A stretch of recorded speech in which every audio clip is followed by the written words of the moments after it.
o princípio para receber é dar. Está escrito assim: daí e vos será dado. Eu não recebo para dar, eu dou para receber. Libera uma palavra sobre mim, para que eu possa receber e consequentemente você receber algo da parte de Deus. Você pode agora profetizar sobre a minha vida. Você não tem noção que Deus pode fazer em um culto. Deus pode realizar uma virada na tua história em um culto. Nós somos testemunhas. Há 2 anos atrás começamos esta igreja com 600 mil de dívida. Estamos vivendo algo inexplicável. Talvez para você o que vivemos pode ser normal, mas para nós não é normal o que estamos vivendo nesse lugar. E nós estamos com o coração queimando de alegria. Vai, libera uma palavra sobre mim, vai. Eu sinto o Espírito de Deus se mover sobre esta casa. Eu quero ser profeta na tua vida nessa noite.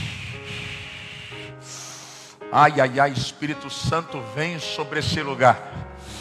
Vem sobre este lugar, que a natureza do Senhor se manifeste sobre esta casa. Meu Deus, nós não queremos apenas um culto, nós queremos uma experiência. Marca as nossas vidas para sempre. Nós queremos ser tocados pela tua glória. Nós queremos ser levados a um lugar em ti que nós nunca acessamos. Meu Pai, nós não queremos mais águas até os lombos, tampouco até os artelhos, tampouco até os ombros. Nós queremos águas profundas, lugares que nós não podemos controlar, porque só o teu Espírito controla. Por isso o Espírito Santo passeia em nosso meio nesta noite. Passeia em nosso meio nesta noite. Aquele que entrou cansado, cabisbaixo, que possa ser revitalizado pelo teu poder. Aquele que entrou abatido, dizendo: eu não suporto mais, que o Espírito de Yahvé visite a tua vida agora, da planta dos pés até a cabeça. Eu declaro o poder da ressurreição tocando no teu corpo agora. Eu profetizo: segunda-feira não será como as últimas segundas. Deus está entrando na tua segunda-feira. Eu declaro em nome de Jesus: não tem demônio que vai parar o que Deus está construindo sobre a sua história. Sim, Espírito Santo, nós clamamos ao Senhor. Libera sobre nós uma unção nova, uma unção que nos renove, uma unção que nos habilite para ver o que o Senhor está vendo, uma unção que construa dentro de nós a resistência que precisamos para permanecer. Nós fazemos isso em nome de Jesus. Levanta suas mãos, vamos adorar o Senhor com essa canção. Você pode fazer isso? Que é digno. Só quem pode, vai. Você consegue sentir a glória de Deus? A honra e a glória, a força e o poder. Sim, Deus. Ao Rei eterno e imortal, invisível, mas real, a Ele ministramos. Enquanto você adora, Deus toca na tua causa. Enquanto você adora, Deus visita a sua casa. Enquanto você adora, Deus visita a tua conta bancária. Enquanto você adora, Deus visita a tua empresa. A ti, ó Rei Jesus. Sim. Adoramos o Deus, consagramos todo o nosso ser a ti. Pela última vez, agora declare. Oramos a ti, ó Rei Jesus. Você pode declarar mais forte? Oramos a ti, ó Rei Jesus. Adoramos o teu nome, nos rendemos aos teus pés. consagramos todo o nosso ser a ti. Segura aí. Coloca o texto bíblico aqui. Olha o que está escrito. Busquei entre eles um ser humano que ajudasse a erguer uma muralha em torno da cidade. Alguém que cooperasse comigo para evitar que o muro todo ruísse. Que prontificasse a ficar na brecha diante de mim e em favor desta terra, para que eu não viesse a destruí-la. Contudo, não encontrei uma só pessoa. Coloca o tema, vou contar até 3, você vai declarar em alta voz. Amém? 1, 2, 3.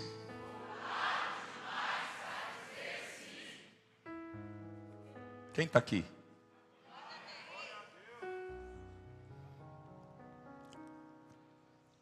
O profeta Ezequiel exerceu seu ministério profético, que estavam aprisionados na Babilônia por causa da desobediência e o não reconhecimento que Deus poderia livrá-los.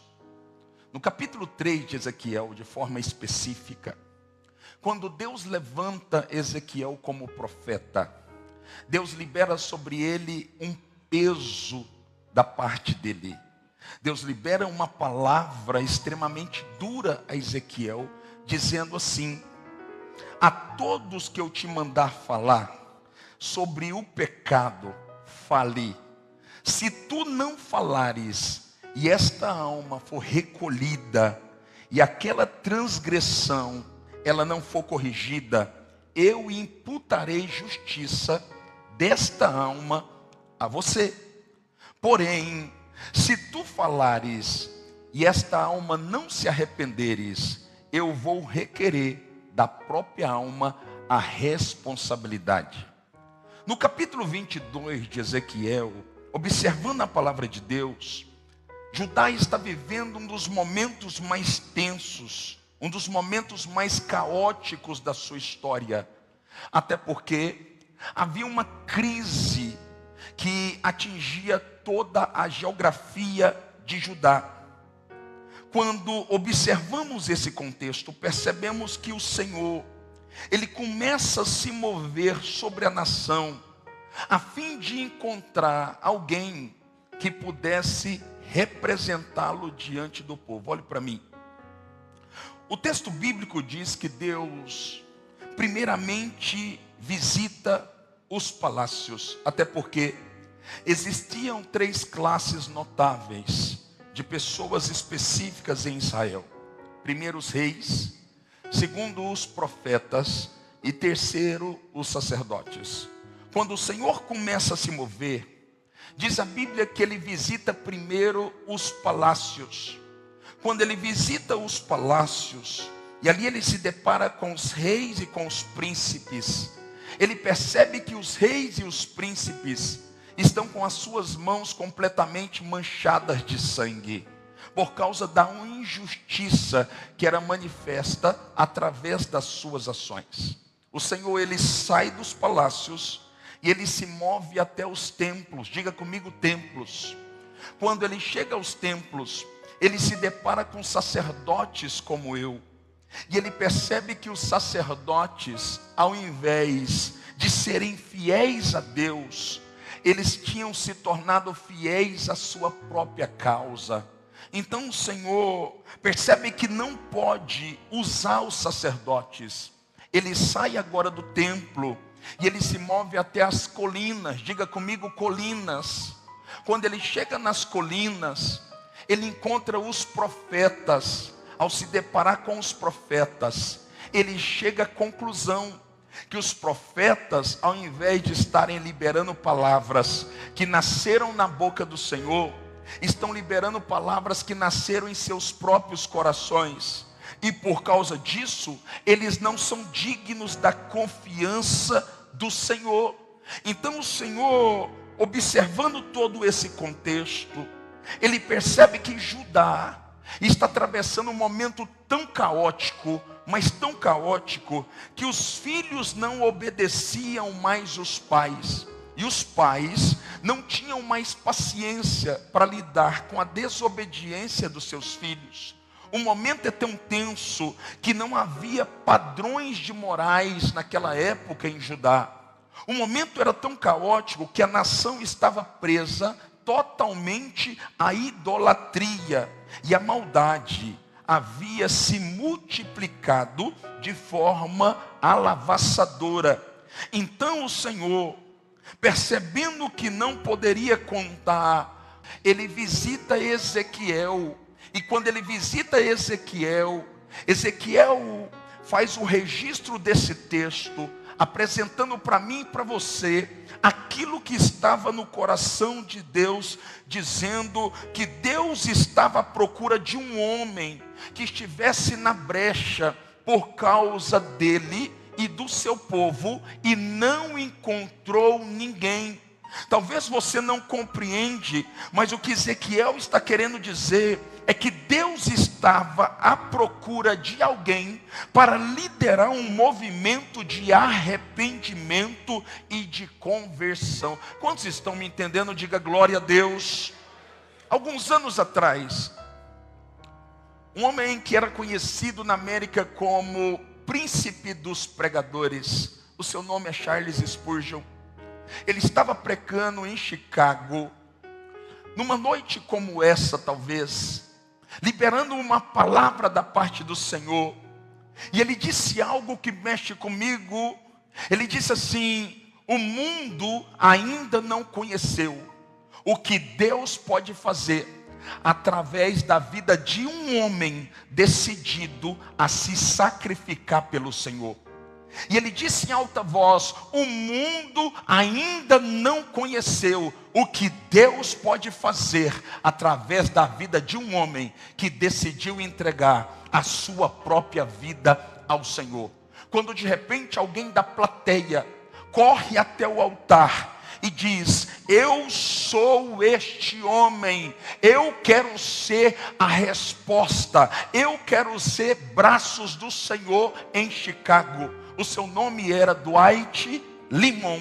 Anos mais tarde, foram atrás deste jovem e observaram que presencialmente Dwight Limon tinha alcançado 1 milhão de almas para a glória de Deus. Você talvez não esteja me entendendo, mas o Espírito de Deus está me usando para te dizer que Deus está à procura de um homem, que Deus está à procura de uma mulher que seja a resposta para a cidade de Goiânia. O teu condomínio não tem ideia do que você pode fazer se a sua vida for completamente entregue ao poder do Espírito Santo. Os empresários que estão à tua volta não têm ideia do que podem receber se a sua vida for entregue completamente ao poder do Espírito Santo. Goiânia não tem ideia do que Deus pode fazer se homens e mulheres nessa noite decidirem dispostos a se dobrarem na presença do Senhor. Diga bem forte: glória a Deus.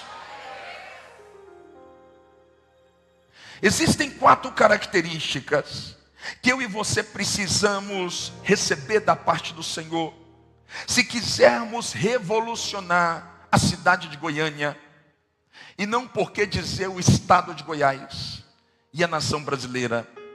Deus, quando olha para a terra, normalmente Ele só usa anjos quando há ausência de pessoas. E eu tenho absoluta certeza que muitos que estão aqui queriam estar vivenciando experiências com Deus que nunca vivenciaram. Quantos desejam viver experiências que nunca viveram? Amém? 4 características eu e você precisamos ter para que possamos ser uma resposta ao estado de Goiás e à cidade de Goiânia. Primeiro, precisamos ser arrependidos como Isaías. A Bíblia diz em Isaías no capítulo 6, no versículo 5: então bradei eu e disse: ai de mim, porque sou homem de lábios impuros, que habito no meio de homens de impuros lábios. Então imediatamente um dos serafins voou até onde eu estava, trazendo uma brasa viva que havia tirado do altar com uma tenaz, que é uma espécie de grande alicate. Versículo 7. Com ela tocou na minha boca e declarou: os seus pecados estão perdoados. Deus não pode usar homens e mulheres que não se arrependam dos seus pecados. Talvez você não me entendeu. Deus não está à procura de pessoas perfeitas. Deus não está à procura de pessoas que não erram. Deus não está à procura de pessoas acima da média. Deus está à procura de homens que se dobrem, de mulheres que se dobrem e se arrependam das suas mazelas diariamente diante do Senhor. Isaías me ensina um princípio. Isaías te ensina um princípio.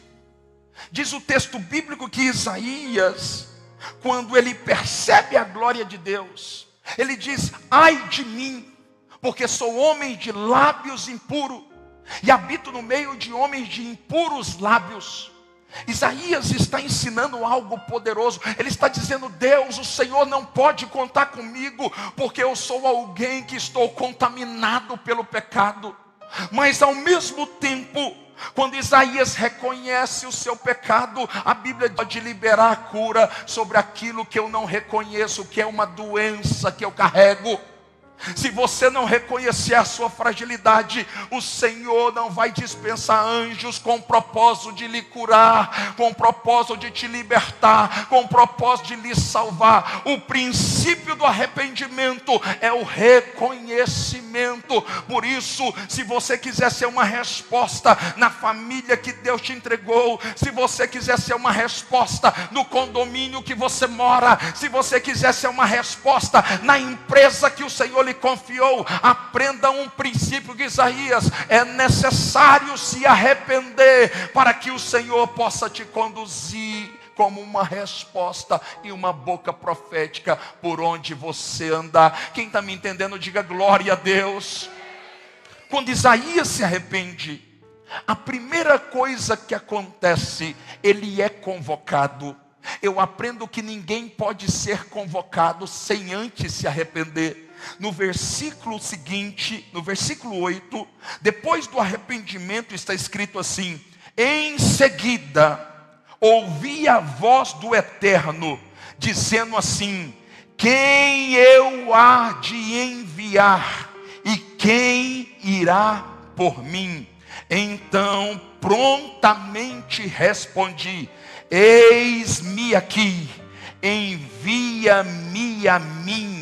Isaías está nos ensinando algo precioso. Senhor, agora que eu me arrependi dos meus pecados, que eu entendi que o padrão do Senhor não é o padrão da religião, a régua da religião é muito alta, você e eu não cabemos no padrão da religião, mas Isaías está mostrando: você não serve para a religião, Isaías não serve, mas para o reino você serve. A única coisa que ele está requerendo de mim e de você é arrependimento diário. Quando Isaías foi convocado, prontamente ele respondeu: eis-me aqui, envia-me a mim. Quantos estão dispostos a declarar: Senhor, eu sou a resposta para o meu condomínio, eu sou a resposta para a minha casa, eu sou a resposta para a minha empresa, eu sou a resposta para Goiânia, eu sou a resposta para Goiás, eu sou a resposta para a igreja Fortes em Cristo, eu sou a resposta.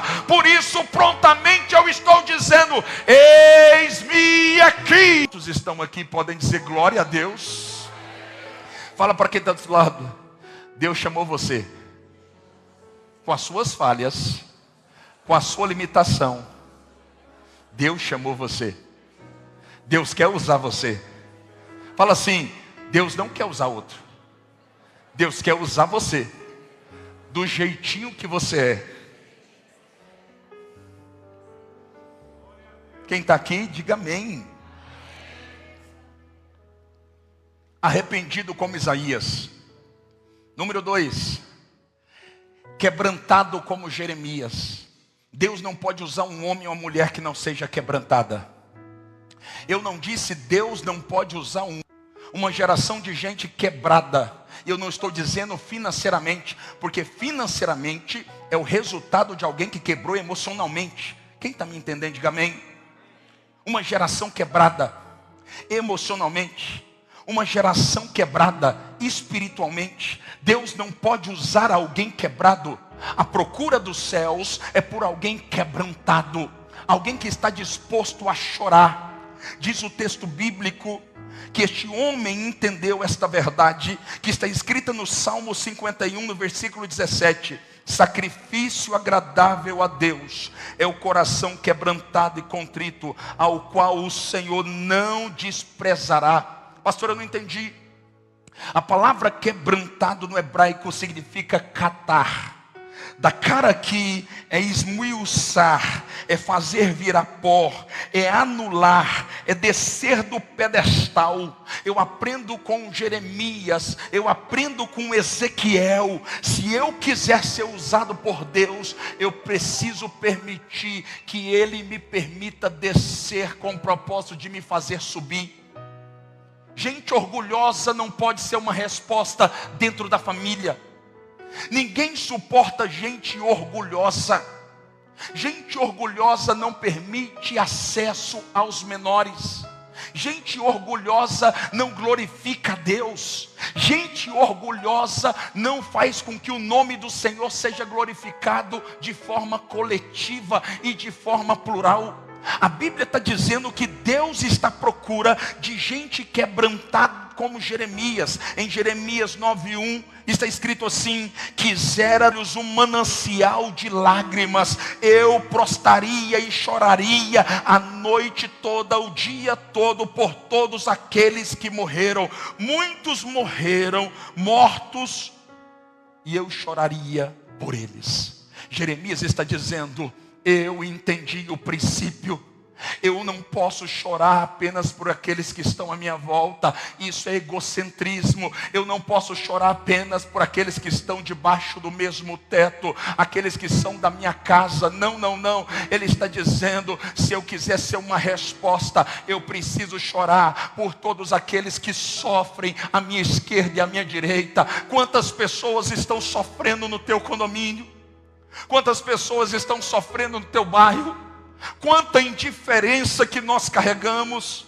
Colaboradores que trabalham conosco, que muitas vezes precisam apenas de um abraço, mas a nossa indiferença, por não querermos nos comprometer, tem feito que o nome do Senhor não seja glorificado. Deixa eu dizer algo para você: é necessário carregar a revelação deste profeta chamado Jeremias. Eu e você fomos chamados para chorar por todos aqueles que estão sofrendo à nossa volta. Jeremias não está chorando apenas pela tua casa. Jeremias não está chorando apenas pela sua igreja. Jeremias está chorando por todos aqueles a quem o Senhor tem lhe confiado. Eu passei num lugar essa semana e Deus me testou, pastora Lorena. Eu não podia, mas Deus me testou. Eu fiquei sabendo que um carro que estava batido era de uma pastora de outra igreja que ela não podia pagar. Eu consegui o telefone do dono da loja. Eu digo isso com humildade. E eu falei: Deus, o Senhor falou sim, paga para ela. É pastora de uma igreja pequena. Ela deve estar sofrendo. Ela é minha serva. Você não diz que chora pela cidade? Então cuida dela. Eu disse: eu não tenho conhecimento. Vai atrás, se é desenrolado. Eu fui atrás, peguei o telefone. E eu falei: moço, quanto que ficou o defeito desse carro? O carro estava bem destruído. Ele falou: ficou tanto. Eu falei: me passa o Pix que eu quero acertar o valor desse carro aí, porque Deus mandou. Só que quando eu liguei, ele falou assim: olha, alguém já pagou de você. Olhe para cá. Nós precisamos dar uma resposta. Amizade não significa que não é um amado do Senhor. Nós precisamos chorar por aqueles que choram. Nós precisamos nos mover por aqueles que o Senhor tem plantado no nosso caminho. E quando terminou, o Espírito Santo falou comigo: filho, eu só queria saber o nível de disposição e de obediência que você carrega. É necessário chorar por todos aqueles que estão sofrendo na cidade de Goiânia. Quem está aqui, diga glória a Deus. Ezequiel tem uma visão, escute isso. E ele tem uma visão em Ezequiel no capítulo 9. Quando homens armados entram na cidade com o propósito de matar a todos. Quando ele tem essa visão, o Senhor nessa visão diz assim, que somente não morreria aqueles que estivessem marcados por tinta, porque estavam ajoelhados chorando pela cidade. Eu aprendo um princípio aqui. Deus é um Deus que cuida daqueles que choram por aquilo que não vai trazer benefício algum para si. Eu sei que nós somos treinados a cuidar apenas das nossas coisas, mas o evangelho que pregamos e que queremos viver é um evangelho plural. Enquanto nós cuidamos das nossas coisas e choramos pela nossa casa, existem muitas pessoas indo para o inferno e morrendo sem o conhecimento de Deus. E é por isso que o profeta recebe esse encargo dizendo: eu procurei entre eles um homem que estivesse na brecha por causa de mim e do meu povo, e não encontrei um sequer homem. Eu quero profetizar na autoridade do nome de Jesus, que o Senhor vai trocar corações de pedra e vai colocar corações de carne. Ninguém vai passar por você sem ser tocado pela glória de Deus. Deus vai te usar para tocar em pessoas que não pode lhe dar nada em troca. Deus vai lhe usar aonde você estiver, para que o nome de Jesus seja glorificado através da sua existência. E eu declaro que quanto mais Deus te usar, mas Deus vai depositar como medida sobre você. Quanto mais o teu coração for aquebrantado, quanto mais o teu coração for entregue à causa, mais o Senhor vai liberar medidas sobre a sua vida. Diga comigo, glória a Deus. Arrependido como Isaías, quebrantado como Jeremias. Terceiro, obediente como Abraão. Deus não pode usar um homem e uma mulher que não seja obediente como Abraão. Abraão, em Gênesis no capítulo 12, preste atenção, estou caminhando para o final. Ele diz assim: sai da sua terra, da tua parentela, da casa do teu pai, e vai para a terra que eu te mostrarei. Olha que coisa incrível. Deus chama Abraão para que ele saia da sua estabilidade, para que ele saia do seu conforto, e para que ele possa ir para uma terra que Deus só vai lhe mostrar no caminho. O que ele está dizendo é: eu quero trabalhar no desconforto da caminhada. Eu quero que você aprenda a confiar em mim. Eu quero que você aprenda a segurar nas minhas mãos. Eu sou o caminho, mas eu também sou o seu destino, Abraão. Apenas saia da sua terra, do meio da sua parentela, da casa do teu pai, que eu quero marcar você, Abraão, por dentro e por fora. Abraão não era um garoto. Abraão tinha 4. Então Abraão, como orientar o Senhor, tinha 75 anos quando saiu. O problema da religião é que ela nos ensina a sermos cristãos fundamentados em sacrifício e não em obediência. Tudo que fazemos o tempo todo, logo pensamos: se der errado, eu sacrifico, pedindo perdão. Nós não compreendemos que o alvo do coração de Deus nunca foi o sacrifício. Sacrifício agradável a Deus é o coração quebrantado e contrito, a qual o Senhor não desprezará. Sabe por que Davi atinge o estado máximo do coração de Deus? Porque Davi é um homem que pecou. É um homem que falhou, mas que compreendeu que o alvo do coração de Deus era a devoção e a obediência. O que Deus procura de mim e de você nesta noite é um coração obediente, um coração disposto a passar por desconforto para poder viver o plano de Deus. Quantas vezes o Senhor tem falado contigo: filho, sai, filha, sai, faça isso, faça aquilo, mas no fundo nós não queremos fazer, porque na nossa mentalidade, sabe por quê? Que muitos de nós que estamos aqui, estamos vivenciando um tempo que a nossa vida é comparada a alguém que sobe na esteira, muda a velocidade e não sai do lugar, porque nós estamos insistindo em viver o nosso plano, a nossa própria vontade, aquilo que escrevemos como objetivo. E o Senhor está dizendo, através do profeta Isaías: eis que os meus pensamentos não são como os seus pensamentos, nem os meus caminhos como os seus caminhos. Mas você disse para mim: pastor, eu não sei como viver a vontade de Deus. E o Espírito de Deus está me usando aqui para te dizer que a única forma que tem de viver a vontade de Deus é renunciando à sua própria vontade. Você não pode viver a vontade de Deus sem renunciar à sua própria vontade. Alguém disse para mim: pastor, sabe por que eu tenho lutado com Deus? Sabe por que eu tenho guerreado contra os planos do autor e consumador da minha fé? Porque no fundo eu acredito de verdade que os meus planos são superiores aos planos de Deus. Só que o profeta Isaías se levantou há anos atrás e escreveu o versículo 8 e 9, que diz assim: porque os meus pensamentos não são como os seus pensamentos, nem os meus caminhos como os seus caminhos.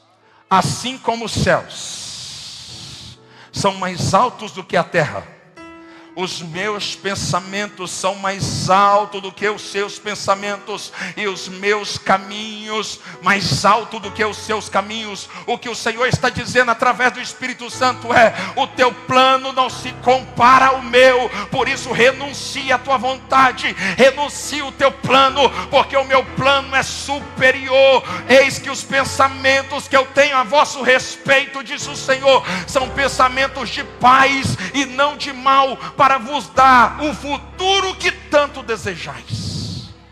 Quantos estão me entendendo? Diga glória a Deus. Não é tempo de sacrifício, é tempo de obediência, é tempo de renúncia, é tempo de perder para ganhar, é tempo de entregar tudo, confiando que Deus tem poder para mudar a tua sorte e mudar a sua realidade. Não adianta ficarmos brigando com o Senhor. 1 Samuel 15, 22 está escrito: eis que obedecer é melhor do que sacrificar. Obedecer sempre vai ser superior a sacrificar. Se está difícil fora do plano, com certeza estando no plano não vai ser fácil, mas o Senhor estará contigo. É por isso que Ele diz: eis que estou com vocês todos os dias da vida de vocês, até a consumação dos séculos. Sabe o que é obediência?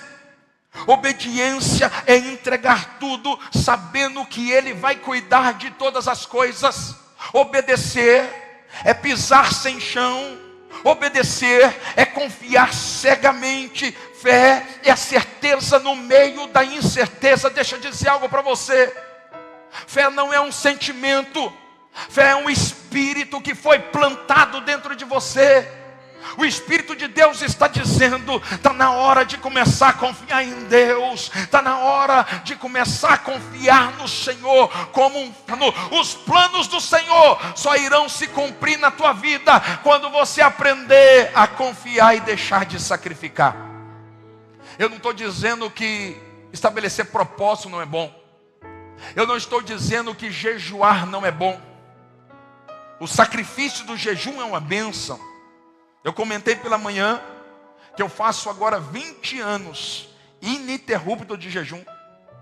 Todos os meses, sem exceção, em 20 anos. Mas não é isso que fomos chamados para fazer.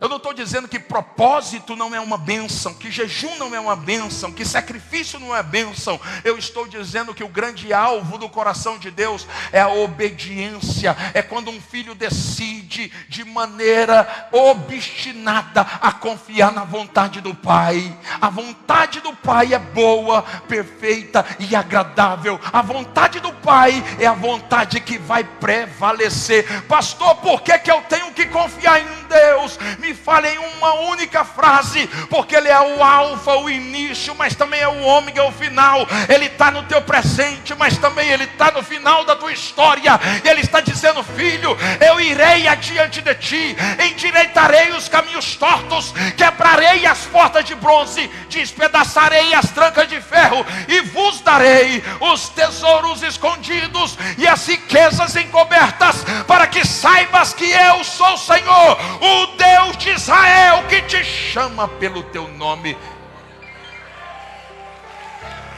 Aplauda o Senhor, vai. Por que eu tenho que confiar?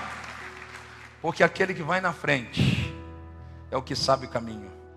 Eu irei adiante, eu não vou na frente, eu vou atrás, porque eu sei que meu Pai sabe o caminho. Eu sei que meu Pai conhece o futuro e que Ele está cuidando de tudo. Por isso, nesta noite, eu quero fazer um pedido para você. Pare de ler e aprenda a confiar que aquilo que o Senhor tem para você é superior àquilo que você idealizou. Salmo 139, 16. Se eu estou bagunçando a palavra, Espírito Santo. Salmo 139, 16. Diz a Bíblia que você estava no ventre da sua mãe e Deus estava lá. E quando Ele estava te visitando, a Bíblia diz que Ele te conheceu. E quando Ele te conheceu, a Bíblia diz através do salmista que Ele determinou coisas poderosas sobre você. Sabe o que significa determinação no original? Propósito. O que Ele está dizendo é: quando você estava no ventre, eu estabeleci um propósito sobre você. E eu declarei sobre a sua vida um caminho. E todas as vezes que você tentar percorrer um caminho que não seja o propósito, você vai se cansar, você vai se fadigar. Sabe por que essa geração é considerada a geração mais cansada? Eu estou falando da geração cristã. É considerada a geração mais cansada da história, porque é uma geração que insistiu em viver no padrão do mundo e não no padrão do corpo de Cristo. É uma geração que está se modelando segundo o padrão dos coach, segundo o padrão do mundo. É uma geração que não confia em Deus, mas confia no homem. É uma geração que não confia, movida pela fé, mas confia no dinheiro que está no banco. É uma geração que ama mais a empresa do que a Deus, ama mais a empresa do que a família. E o Espírito de Deus está me dizendo para poder liberar uma palavra sobre você. A partir de hoje, pega no teu espírito. Eu declaro em nome de Jesus que ninguém será maior do que o Senhor na sua vida. Quantos recebem essa palavra bem forte? Diga glória a Deus.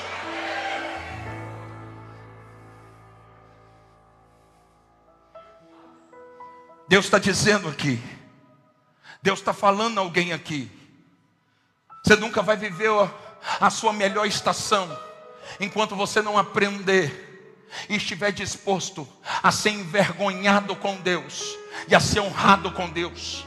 Eu não ando com Ele por causa dos resultados que Ele me entrega. Eu ando por Ele, com Ele e por Ele, por causa dos resultados que Ele já me entregou lá 2000 anos atrás. O meu negócio com Ele não tem a ver com resultados. O meu negócio com Ele é uma declaração e um comunicado diário de amor. Eu o amo independente daquilo que Ele faz. Eu o amo independente dEle agradar a minha vontade. Eu o amo porque eu sei que Ele é o amor da minha vida e eu não posso viver sem Ele. Esse é o motivo da minha existência. E o Espírito de Deus está dizendo: está na hora de trocar uma vida medíocre, uma vida miserável, uma vida que tem cara de vida, mas que na verdade você está sorrindo por fora e destruído por dentro.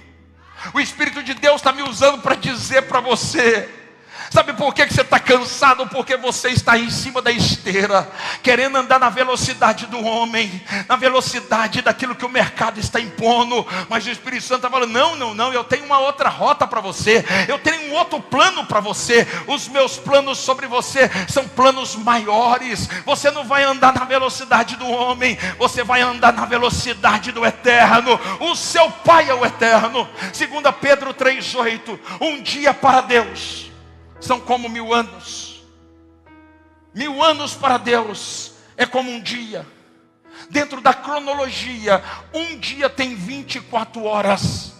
O que ele está dizendo é: se encontrar o Kairos com Cronos, e eu alinhar a minha vontade com a tua, eu faço na tua vida em um dia o que você demoraria 1000 anos para fazer. O Espírito de Deus está dizendo: se eu tocar agora na tua vontade e mudar o teu plano e colocar dentro de você aquilo que é vontade do meu coração, eu vou fazer em pouco tempo aquilo que você não conseguiu fazer nos últimos 10 anos. Diga glória a Deus. Pastor, eu não sei qual que é a vontade de Deus para a minha vida, sabe? Filipenses 2,13. Tu querer, diga querer. Como realizar, diga realizar. Querer dentro, foi Deus que plantou. Realizar fora. Tem um negocinho que queima dentro de você desde quando você nasceu. E no fundo, para você viver o novo, o maior desafio é abrir mão do... E Deus não pode colocar coisas novas em gente que não tem coragem para abrir mão do... E você nunca vai viver aquilo que você chama de extraordinário enquanto você não tiver peito para abandonar as coisas velhas. O tempo novo é superior ao velho, mas dentro do processo de reconstrução vai te custar tudo. Eu sou profeta, não estou aqui para te enganar. Não vai te custar mais ou menos, vai te custar tudo. Vai te custar tudo, mas se prepare para viver a temporada mais extraordinária da tua vida. Quem está aqui, diga glória a Deus. Diga comigo: é tempo de obedecer como Abraão. Diga glória a Deus. Arrependido como Isaías, quebrantado como Jeremias, obediente como Abraão. Quarto e último, restaurado como Pedro. Pedro é um homem comum. E todas as vezes que eu falo de um homem comum, eu lembro de mim. Porque até hoje, quando eu entro nessa igreja, parece que eu estou sonhando. Pedro é um homem normal. A Bíblia chega a dizer que Pedro é iletrado. Sabe o que é isso? Não sabe nem ler nem escrever. A Bíblia diz que Pedro negou a Jesus 3 vezes. Ele nega Jesus porque ele se parece com Jesus. Olha para cá. Atos no capítulo 11, no versículo 26, na parte B, está escrito assim: em Antioquia chamaram pela primeira vez de cristãos. Olha que interessante isso aqui. A Bíblia diz que Paulo, durante um ano inteiro, e Barnabé, eles passavam com o propósito de cruzar a cidade para pregar o evangelho em Antioquia. Eles passavam o tempo todo e as pessoas diziam: lá vai Paulo, lá vai Barnabé, lá vai Paulo, lá vai Barnabé, lá vai Paulo, lá vai Barnabé. Só que de repente, de tanto se envolver com Jesus, Paulo perdeu a forma, Barnabé perdeu a forma. E quando eles passaram no caminho que sempre passaram durante um ano inteiro, as pessoas olharam para Paulo e não reconheceram Paulo em Paulo. Elas olharam para Barnabé e não conseguiram identificar Barnabé em Barnabé. Elas olharam para Paulo e Barnabé e viram Jesus. Em Antioquia, foram chamados pela primeira vez de pequenos cristos. Alguém está me entendendo aqui? Pedro estava andando pela cidade. Ele tinha negado Jesus. Durante 3 anos e meio, Pedro caminhou com Jesus. Pedro tinha o vocábulo de Jesus, os trejeitos de Jesus. Quando você começa a se envolver com alguém, você fica parecido até fisicamente com a pessoa. Pedro estava envolvido com Jesus. Pedro era carne e unha com Jesus. Pedro era o segurança pessoal de Jesus. Pedro estava com ele. Só que quando Jesus é levado para a cruz, no momento que antecede a crucificação, alguém passou e disse: você é discípulo dele. E ele disse: eu não sou, mas você se parece com ele. A sua forma de falar, a sua forma de andar, os teus trejeitos, a sua roupa, o seu vocábulo é o vocábulo de Jesus. Ele disse: eu não o conheço. Segunda vez: você é discípulo de Jesus. Ele diz: não sou discípulo de Jesus. Terceira vez: você é discípulo de Jesus. Ele diz: eu não sou discípulo de Jesus. Esse é o problema. Muitos de nós negamos Jesus na caminhada. E agora olhamos para a nossa própria história e nos sentimos habilitados apenas para estar num banco de uma igreja de domingo a domingo. Esse é um nível mais alto que alguns consideram ser capazes de alcançar em Deus. Só que quando Jesus ressuscita ao 3º dia, Ele fez algo na vida de Pedro que Ele vai fazer contigo hoje. Quando Ele ressuscita, Pedro está pescando, Pedro está trabalhando, Pedro voltou à vida normal. Quando eles observam, tem um homem na praia fritando peixe. Olha a capacidade de Jesus. Quando eles descem do barco, eles percebem que é Jesus que está fritando o peixe. Enquanto eles estão tentando pescar, Jesus já está assando o peixe. E é assim que vai acontecer na tua vida. O que você acha que só os seus braços podem conquistar, quando você entrar dentro do propósito que o Senhor tem para você, enquanto você deveria estar pescando, você vai estar comendo peixe assado na praia. Olhe para cá. Pedro chega envergonhado. Ele olha para Jesus. Jesus olha para ele. E Pedro é questionado, indagado por Jesus. Pedro, tu me amas? Eu imagino um religioso dizendo: Pedro, eu confiei em você. Eu te treinei 3 anos e meio para você me dar uma resposta naquele dia. E quando eu precisei de você, você não estava lá. Pedro, seu inútil, seu miserável. Bem que o meu pai disse, o Pedro não seria digno de confiança. A resiliência de Pedro é pequena. Ele não serve para o ministério. Bem que os rabinos da época me falaram que você não serviria para ser um discípulo digno. Jesus, segundo o padrão da religião, faria isso. Mas segundo o padrão do reino, Ele olha para um caído e diz: tu me amas? Tu me amas? Jesus pergunta de novo: Pedro, tu me amas? Pela 3ª vez: Pedro, tu me amas? Eu aprendo um princípio aqui.